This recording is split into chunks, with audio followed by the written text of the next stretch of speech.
Hi, welcome to the Metaphysical Journey. I'm Michael, and these are my thoughts for Sunday, May the 26th. I like to record these usually on Saturday because on Saturdays is when normally I'll get the message that I'm going to talk about in my thoughts. And yesterday morning was no exception. I did wake up and I received part of something, and I thought about it all day long, and it had to do with manifesting. And by the time Saturday evening rolled around, I still wasn't quite sure on what to talk about. So I thought, well, I'll just wait till tomorrow morning on Sunday morning and I'll record something then. I'll have some time to sit in my copper pyramid, collect my thoughts, get the information I need to get, and everything will be fine. Well, I was ripped out of bed this morning, literally, by this loud crash that happened in my house. Now, we had storms yesterday. There was some damage to an outside building, and I spent most of the day repairing an exterior wall and weatherizing that to get it ready for more storms that are coming. So that's done. But there was no damage inside my house. So what would be this big crash? My dog started barking. And so myself, my dog, and my cat, we went to investigate. As many of you already know, I have a copper pyramid that I constructed inside my house. And it's a pretty substantial thing. It's 3/4 inch copper pipe, and it's good size. The base is 49 square feet. I can sleep in it, sit up in it. It's a great structure, and it's very solid. It is constructed with solid copper fittings. They have little rubber sleeves, and they fit very tightly inside the copper pipe that holds it together. And it took me a while to construct it, and I did this weeks ago. And it's so tight, in fact, that you have to put dishwashing soap around the little rubber fittings to even get it to go in there. And then once it dries, it is solid. You could pick the entire thing up and move it around. So the big crash, as it turns out, was the copper pyramid had collapsed. Not only had it collapsed, it had been entirely dismantled. And I cannot make this up. I stood there looking at this, and I see the copper pipes have been removed from the fittings and laid out on the floor as if it's ready to be put back together again. It's as if someone came into my house and purposely took it all apart and laid it out there for me to put it back again. There's no one in my house but me. So I was just like, what has happened? I don't understand. It didn't take me but more than maybe 1 second to realize this was done on purpose. What is the purpose? So I thought, wow, well, this is going to really set me back because I'm going to have to put this all back together again to get to use it again. And we all work with our guides. You know how your guides talk to you. And what mine do is they usually ask a question because I'm very Aquarius, I'm very in my head, and that one question will cause me to think all day long, and I will come up with the answer. And usually it's not even in my thoughts, it's somewhere else. It just happens to drop in front of me. I'm like, oh, that's what that's about. All right. So we all know how our guides work with us. And I'm looking at the copper pyramid like, I don't get it. And, I'm going to have to wait to use it to get what I need. And I heard the little voice say, you're missing the point. Now, I've heard that quite a bit recently. And when I hear it, I know I need to look at it differently. What am I missing? What's the point that I'm missing? The point that I was missing is that I don't have to have the copper pyramid to get the information that I need because I'm automatically connected to the source, as are all of us. Now, I am assuming that everyone that I'm speaking to or that's watching this is fully aware of the different changes that you've been going through. Many people call it transitioning into the 5D type of consciousness. And things are different for you. Things are a lot faster. Your gifts and abilities are like on hyperdrive. Your guides may have shifted somewhat. You may have new ones, and it's a whole new game now that we're in. So the old ways, if you want to call it the 3D paradigms, they're dropping away. The structures, and you can see this playing out in the world around us, these very well-established, organized structures that have always been in place for hundreds of years, they are falling apart. Things are being dismantled. It's a totally different world that we're in. And it's a different mentality and consciousness that you are now operating in. Same for me. So the point is, I don't have to have the copper pyramid. I don't have to have cards. I don't have to have any of that. I choose to use those because they're tools and they help me focus my intuition or whatever, and they help give me what I want. And then plus, as you know, if you read cards, people expect to see cards. They don't want you just sitting there telling them what you know. And all the cards you're doing is helping you illustrate to them what you're receiving as an instant download from the divine. So the cards they're people pleasers. I'll call them that. It's like that little button on the corner. You push it to make the light change. Does it really make the light change? Who knows? You feel better about it. So the light changed. So you're like, wow, that's great. So we keep pushing the button because it maybe, who knows, but it's there. So we use it. Cards are the same thing. So our pendulums and all the different things, the tools that we have learned to use as part of the old structure. Do we have to have them? No. Do they help us? If we believe they do, then yes, they do. So that's the point of today's thoughts.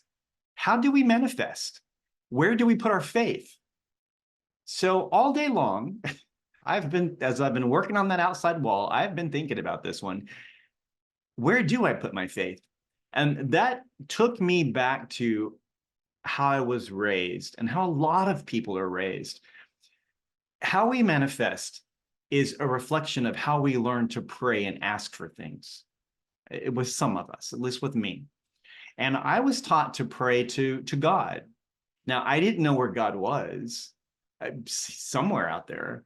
And hopefully he has time to listen to me.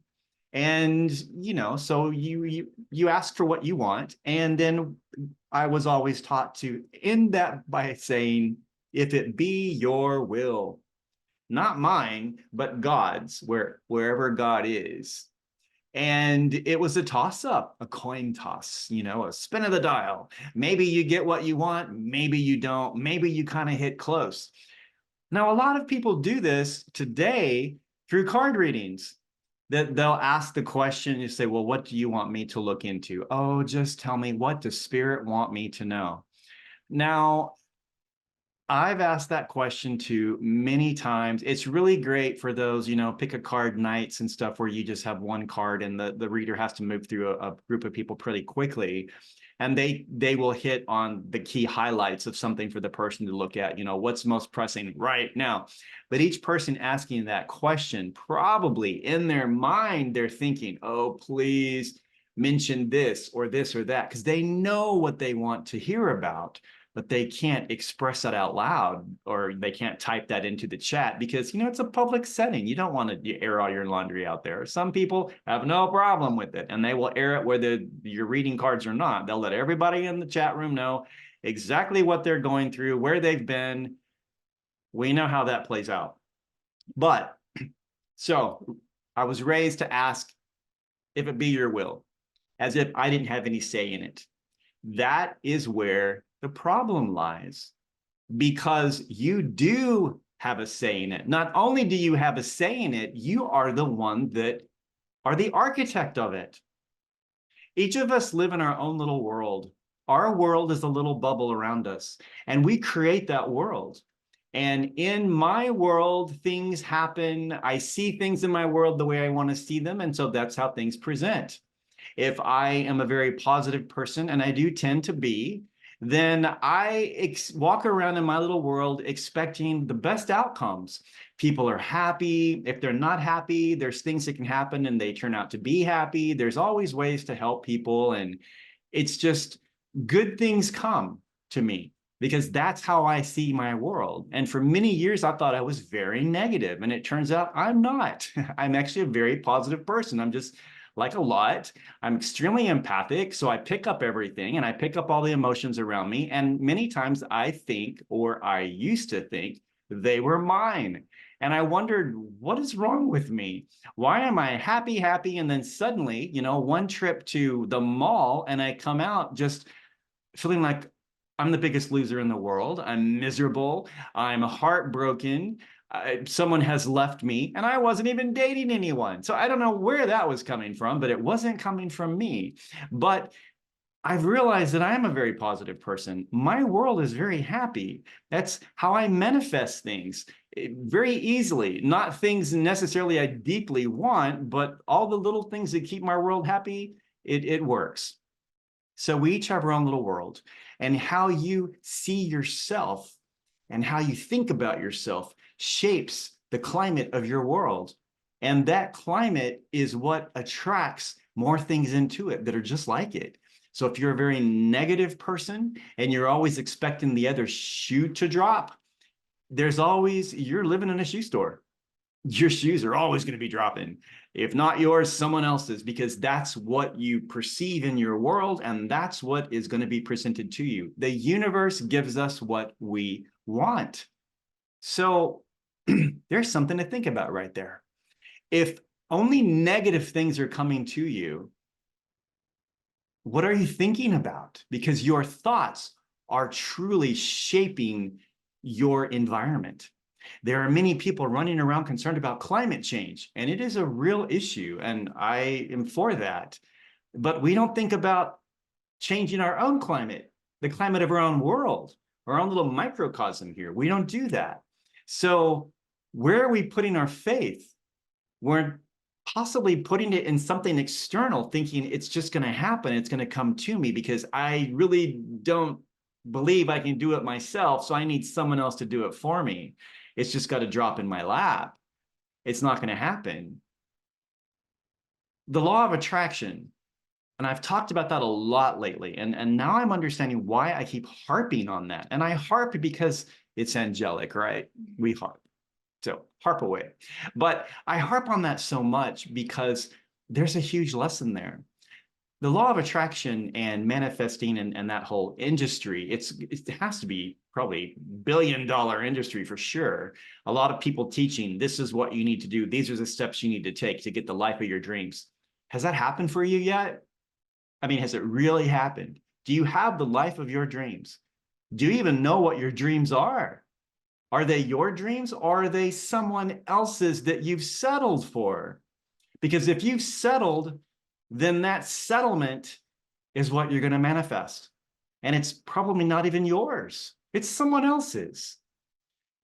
The other way in which I was taught to pray, besides just asking for, whatever, I honestly didn't believe that I was worthy of it, because in addition to learning how to pray to a God that's somewhere, I was also conditioned to believe that I'm unworthy. I'm a sinner.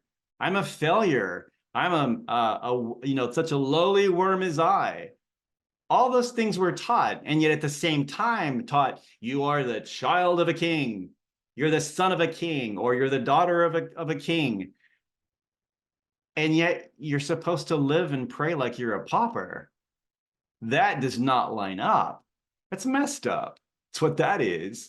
And so you go through this life, you get older and you grow, and you are living in a constant state of fear that you have committed something and you forgot to ask for repentance for it. Because if you forget one thing to ask for forgiveness for, you are going straight to hell. I mean, no stopping. It's original or extra crispy. You're going to hell. That's not a winning mindset. That's a very limiting belief mindset that you're not worthy of anything. So when you pray for something, maybe you get it, maybe you don't. Whatever you get is what you were worthy of. And that sets a value on yourself, and you grow up with that. And then you get into your older years where you're like, okay, now I need to manifest all these things, and I'm going to have words of affirmation. Money flows to me freely. Yet in my mind, do I think that? No. So where's my energy going? It's not going into the words of affirmation, because I'm writing them and I'm saying them like I'm going to reprogram my brain.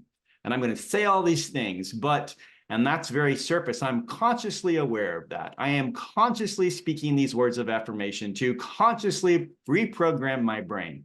Subconsciously, what is operating my brain. I'm not even aware of it because it's just silently going away back there, running away back there, is saying, you're not worthy of that.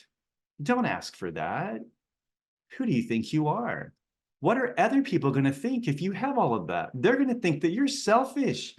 You were raised not to take the last piece of pie. What are you doing? Who do you think you are? Limiting beliefs and mindset keeps everything down. So we find ourselves today in a world that's completely changed. And you have a lot of people feel the same way. They express it in different ways. Many people are victims. They're a victim. It's not their fault that these things happen to them.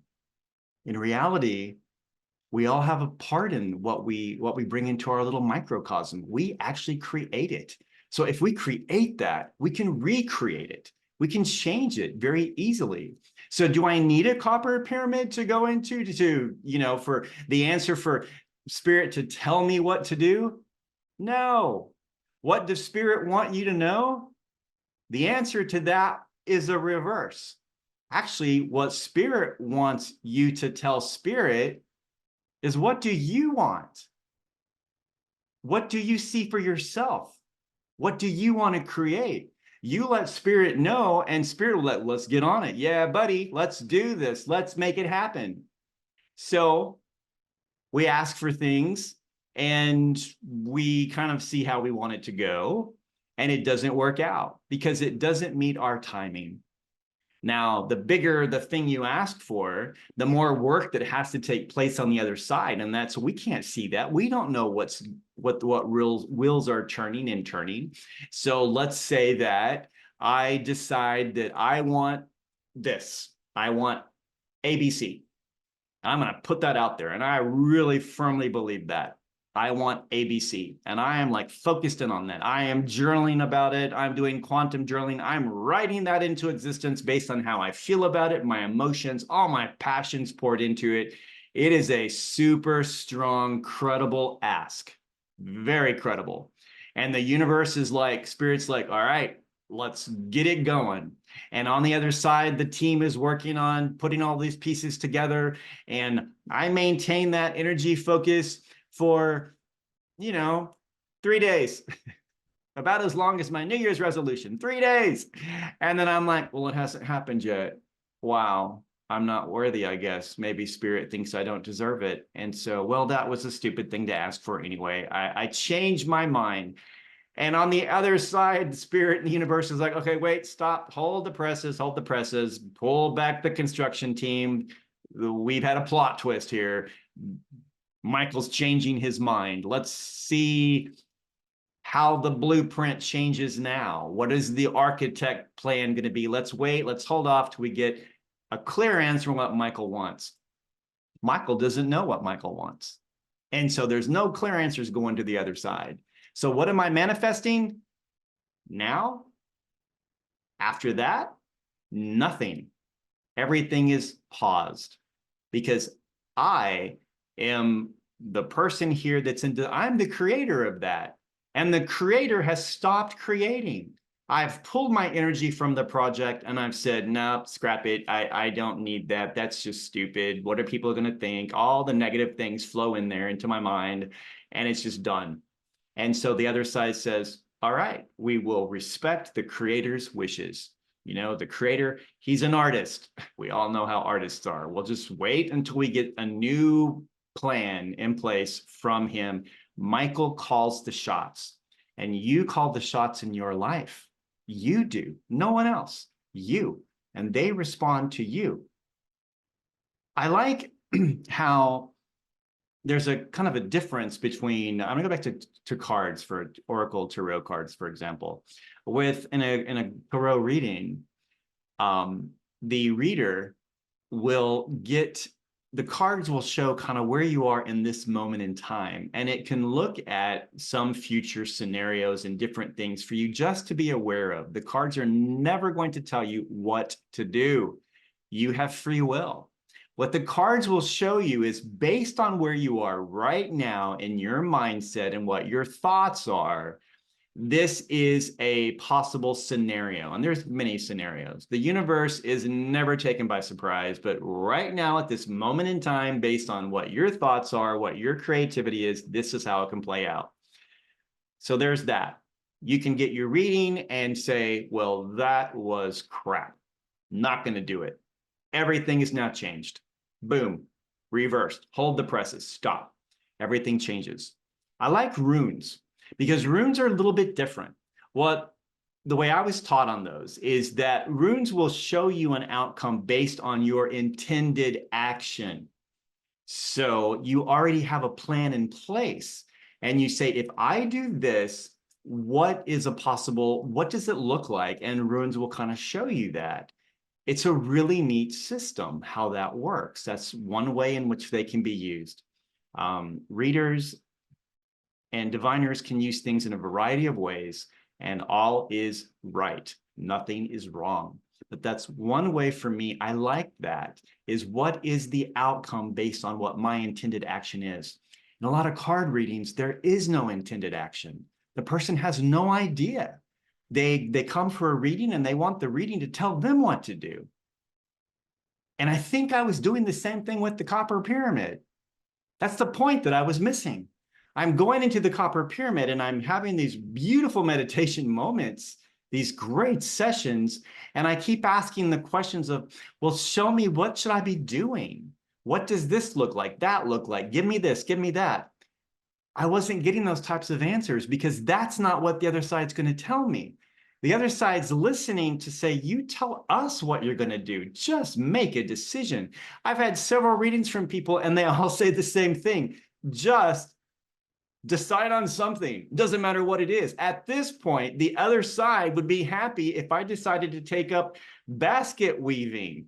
Because they're like, great, we can work with basket weaving. Didn't see that? Well, of course they always see it coming. But it's like, well, okay, basket weaving it is. Let's get a basket weaving guide down there and help him, because in the process of basket weaving, his mind's going to be out there in another zone, and we can work with him then and then help him see some other things that might be of better interest for him. But at least I'm giving them something to work on. When we manifest, we often don't even do that. We're still looking for them to tell us what we're supposed to do. Or we'll say something such as,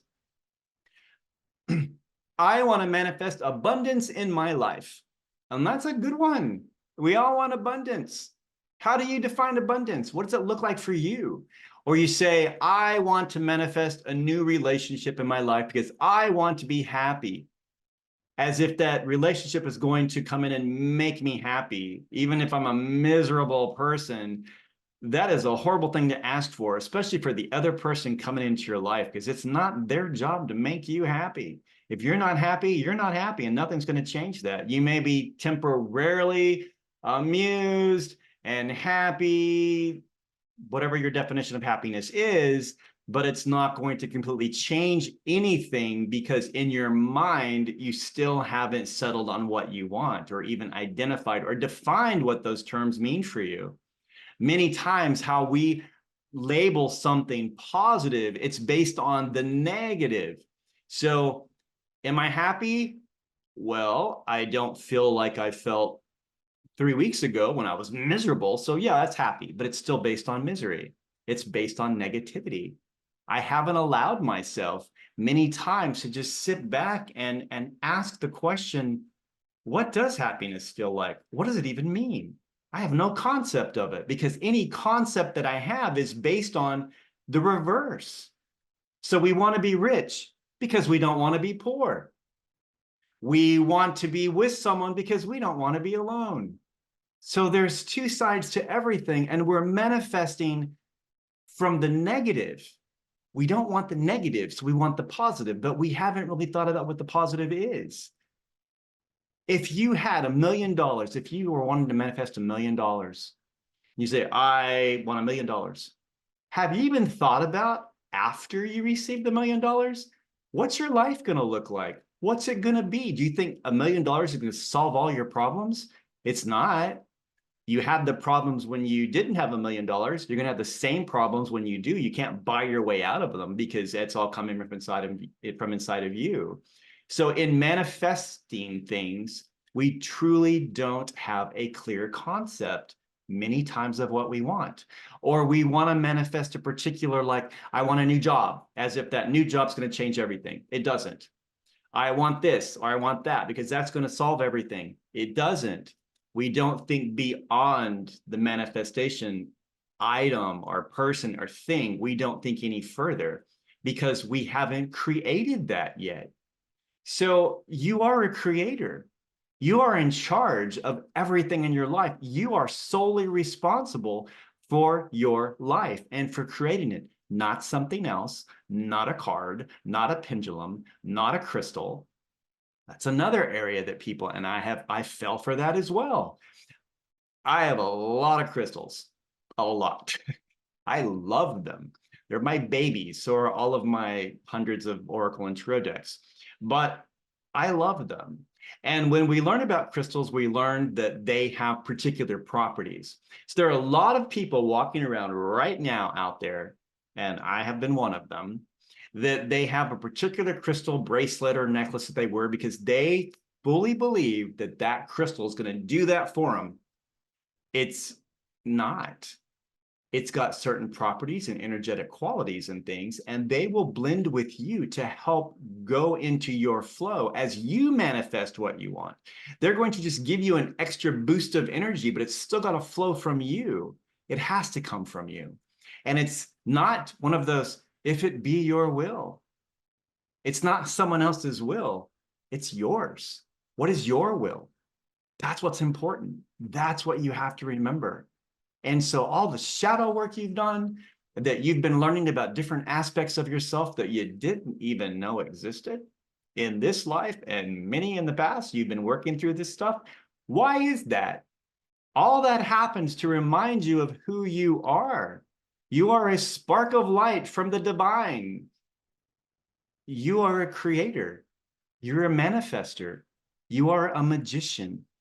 In the Fool's Journey, we begin with card number 0, which is the Fool. And that would be us. And we're no fools. We may be stool pigeons sometimes, but we are no fools. We are on this beautiful journey. And so instead of the word fool, I will say traveler or explorer. And that's what you are. The first person that the Fool comes in contact with is the magician. Card number 1, the magician. And the magician is amazing because they have in front of them all the tools that they need. They just have to perform some alchemy and put it all together and make it happen. The second person the Fool meets is the high priestess, and that brings in that intuition. So you have that. So you have all the tools. Now you have the intuition. And then you meet the Empress. And the Empress pulls even more stuff in there. There's intuition as well, but it's learning how to create things in a way where you use all that wisely. And it just adds another layer of beautifulness to it. And then you have the Emperor. And the Emperor pulls all that together, takes everything from that and makes these great decisions, very, very fair, and just learns he pulls it all together very responsibly. And then you get to card number 5, and that's the Hierophant. The Hierophant. And the Hierophant is in the original Tarot deck, it was called the Pope because it represented the church, because that's where you get all your structure. And it's the formalized institution, it's the structures, it's everything around you, the conformity, how things are done, the right way of doing them. And that is what the church taught me, how to pray and how to pray beyond myself to something else to make it happen. And that's a problem. If you look in the Tarot deck, look at the cards that line up with the Magician, number 1. You have all the aces, the Ace of Cups, Wands, Swords, Pentacles. Each of those are beautiful things coming in. And in readings, of course, it depends on how it shows up in the reading as to what it can mean. And there is no right or wrong way to interpret them, I'm said up front. So in your reading with a person, where those cards come in shapes the story and what you're being provided. But often that's interpreted as something new coming in. I want to tell you right now, it's not something new coming in. It's something you already have with you. You have that ability now. You don't have to wait for your Ace of Pentacles to come in. You can create it now. You already have it. It's part of the magician. It's on the table. Card number one on the table. You have the Pentacle, the Sword, the Cup, and the Wand, all right there. And then we move to the 5, to the Hierophant, as I mentioned. Look at those cards in the Tarot deck. The 5 of Cups, the 5 of Wands, the 5 of Swords, and the 5 of Pentacles. There's a lot of stress there. There's conflict. There's things that happen because there's like a breakdown in the system. And that's how our lives are. That you are a magician. You have everything you need already. You have the intuition, you have all of that. But then along the way, other things come in that try to, it's conformity. It tries to tell you that, no, you can't do it that way. It doesn't matter what your intuition tells you. You can't do it that way. You have to follow this path, this structure, do it like this. And the Hierophant can also represent people in your life trying to tell you how to live your life. And they're the ones that say things like, don't take that last piece of pie. What are people going to think about you if you are better than anyone else? Who do you think you are? Does money grow on trees? Do you think we're rich? Rich people are this. All these types of things, all these limiting beliefs, it comes from the position of the 5, that 5. And that's what blocks us every time. That's what makes us feel like we're not worthy. That I can't just manifest the life of my dreams because I'm not worthy of my dreams. I need to settle for less because my dream has to be able to fit into everybody else around me who may be doing nothing whatsoever. And they're perfectly okay maybe with it, but you're not, because that's not who you are. So this is about remembering who you are. Every step of the journey is a reminder for who you are. You chose to come to Earth at this time for a reason. What is that reason? Is that reason to be like everyone else? If that's the case, why did they send you here? We don't need another seed for that. You're a star seed. Star seed. You relate to something else. You're here on this earth, but you're here for a reason, to raise the vibration, raise the frequency, to help everyone around you, to bring it, to elevate everyone up, because this is happening, people, whether we like it or not, it is happening. And that's the role that you play. Are you taking that role seriously? Are you just accepting whatever you get? That's not who you are. That's not where you came from, and that's not what you're meant to be doing. You are meant to be raising the vibration, as I've already said, and you do that through creating the life that you want, because your life, you can't create a life for other people, but the life you create for yourself influences everyone around you. And when people see you doing those things, they're going to know, number one, okay, it's possible. It can be done. Look at them. They did it. I can do it. If they can do it, I can do it too. And they'll learn from you. You serve as a role model. You're an example for everyone around you. But you can't be an example if you don't feel that you're worthy of anything.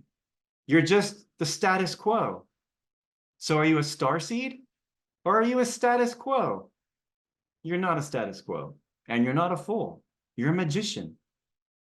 A magician paired with the intuition and the knowledge of the high priestess. One more great thing about the high priestess is that she's connected to both sides, as are you. You are connected automatically. You don't need a copper pyramid to form that connection. I learned that today. But you are automatically connected. And the high priestess collects everything. And the high priestess knows when to keep her mouth shut. That's important to consider. If you are wanting to manifest something and create a beautiful new life for yourself or whatever it is, don't share that with people because they're going to go into the 5 mode. You can't do that. No one does that. Who do you think you are? You don't need that. So stop at position number 2. Stop with the high priestess and keep it there. Magician, high priestess, work with that and start to make your life, create whatever you want. You have that ability. Those are my thoughts for today. Thank you for listening, and thank you for following me on the metaphysical journey. If anything that I said resonated with you, please consider subscribing to my channel. Thank you. Have a beautiful day. Bye.